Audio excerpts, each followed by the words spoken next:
Here is the sacks after the quench, and you can see the quench line there. Today I'm going to be working on a hilt out of this piece of iron. I don't worry about all the rust and gunk on the rod because it will be beaten out of it with the hammer as I flatten it. After I have the rod to the approximate thickness that I want, I lay it on its side and round the end. Then I cut the crossbar portion from the rod with the chisel.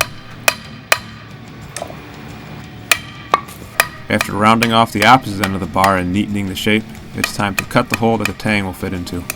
I use the chisel to start the incision and then use a railroad spike that I cut in half as a hardy to make a hole in the bar. I find it interesting to note that the word hilt had different meanings to the Anglo-Saxons in England and the Vikings in Scandinavia. The hilt or hjalte in Old English denoted the hole of the handle of the sword, and that same term applies today. But in Old Norse they used it only to denote the cross pieces, as in a upper and lower hilt. The sword was viewed point down, so the portion we would now call the pommel would be the upper hilt and the crossguard would be the lower hilt.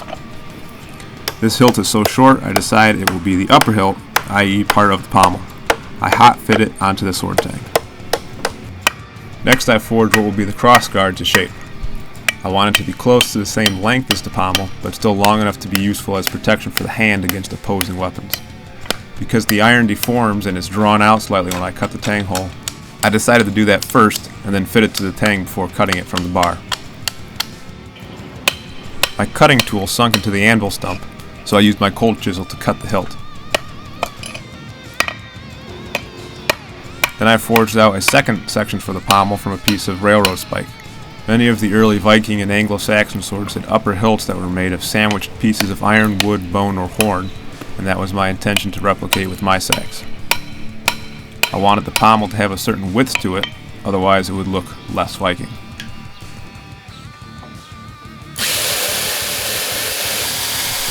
I felt that trying to hot cut through the railroad spike pommel would deform it too much, so I drilled out the hole and used a file to enlarge it properly.